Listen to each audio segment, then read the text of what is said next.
জামাতের সৃষ্টিটাই তো আসলে সঠিক না। যারা মহান স্বাধীনতার যুদ্ধকে মেনে নেয়নি, আমাদের মা বোনদের ইজ্জত নিয়ে ছিনিমিনি খেলেছে, তারা আজকে বলছে যে চলো একসাথে বাংলাদেশ গড়ি। এটা হাস্যকর কথা ছাড়া কোনো কিছুই না। ভোটার আইডি কার্ডের সাথে ভোটের কোনো সম্পর্ক নাই। তারা বেসিক্যালি জাল ভোট দেওয়ার একটা প্রস্তুতি নিচ্ছে।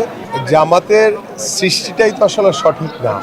যারা 1971 সালে দেশের বিরুদ্ধে কাজ করেছে, যারা মহান স্বাধীনতার যুদ্ধকে মেনে নেয়নি, যারা আমাদের মহান মুক্তিযোদ্ধাদেরকে হত্যা করেছে, বুদ্ধিজীবীদেরকে হত্যা করেছে, আমাদের মা বোনদের ইজ্জত নিয়ে ছিনিমিনি খেলেছে, তারা আজকে বলছে যে চলো একসাথে বাংলাদেশ গড়ি। এটা হাস্যকর কথা ছাড়া কোনো কিছুই না।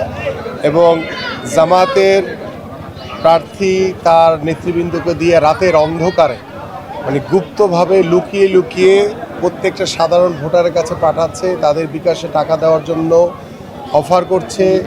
অনেকে হয়তো বা অসহায় অবস্থায় তারা গ্রহণ করেছে, বাট তারা ভোট দিবে কি দিবে না এটা সিদ্ধান্ত 12 তারিখেই সে নিবে।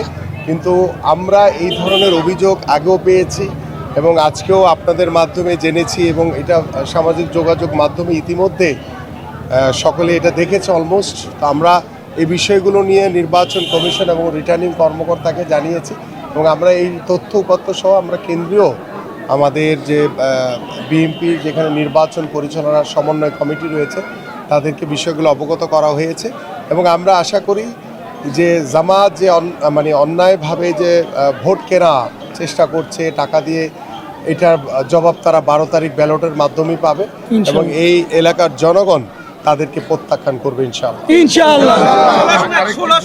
আরেকটি বিষয় সেটি হলো যে ভোটার আইডি কার্ড চাচ্ছে যে আপনারা যারা যেদিন ভোট দিবেন ভোটের দিনে স্লিপ আপনারা পাবেন না, ভোটার আইডি কার্ড দেন, আমরা আপনাদের স্লিপ বাসায় পৌঁছে দেবো। এটা আসলে নীতিমালাতে আছে কি নাই? এটা ভোটার আইডি কার্ডের সাথে ভোটের কোনো সম্পর্ক নাই। এনআইডি কার্ড নিয়ে ভোটার স্লিপ দিতে হবে এমন কোনো কথা নেই। সেটা যার যার স্বাধীনতা রয়েছে। আমরা প্রত্যেকটি ঘরে ঘরে আমরা ভোটার স্লিপ পৌঁছে দিচ্ছি, বাট সেটার জন্য আমার এনআইডি কার্ডের প্রয়োজন নেই, কারণ আমার ভোটার স্লিপ তো সেটা নির্বাচন কমিশন থেকে দেওয়া হয়েছে। আমরা অ্যাড্রেস রয়েছে, সেই অ্যাড্রেসে আমরা প্রত্যেকটি ঘরে ঘরে ভোটার স্লিপ আমরা পৌঁছে দিচ্ছি। তো এইটার জন্য তারা এনআইডি কার্ড নিয়ে আসলে ভোটার স্লিপ পৌঁছাবে না, এটা তাদের নতুন অজুহাত। তারা বেসিক্যালি জাল ভোট দেওয়ার একটা প্রস্তুতি নিচ্ছে। বাট আইন শৃঙ্খলা বাহিনী তারা অত্যন্ত সজাগ দৃষ্টিতে রয়েছে, আমাদের নেতাকর্মীরা সাধারণ মানুষ সতর্ক রয়েছে। কোনোভাবেই জামাতের কোনো জাল ভোট দেওয়ার কোনো সুযোগ আমরা দিব না।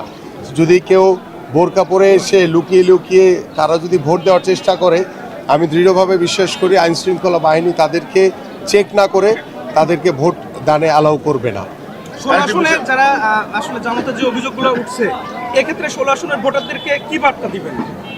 আমি আহ্বান করব যে প্রত্যেকেই আগামী 12ই ফেব্রুয়ারি সকালবেলা ঘুম থেকে উঠে আপনারা সুন্দরভাবে এসে ভোট কেন্দ্রে আপনাদের ভোটটি প্রদান করবেন, কারণ ভোটটি হচ্ছে আপনাদের আমানত এবং এই ভোটের অধিকার আপনি প্রয়োগ করার মাধ্যমে আমরা একটি জনগণের সরকার প্রতিষ্ঠিত করতে পারবো। এবং আমরা আইন শৃঙ্খলার পরিস্থিতি অত্যন্ত স্বাভাবিক রয়েছে, আমাদের আইন শৃঙ্খলা বাহিনী তারা সতর্ক রয়েছে, আমাদের নেতাকর্মীরা সতর্ক রয়েছে যে জামাতের কোনো উস্কানি কোনো বিশৃঙ্খলাকে আমরা কোনোভাবেই মেনে নিব না।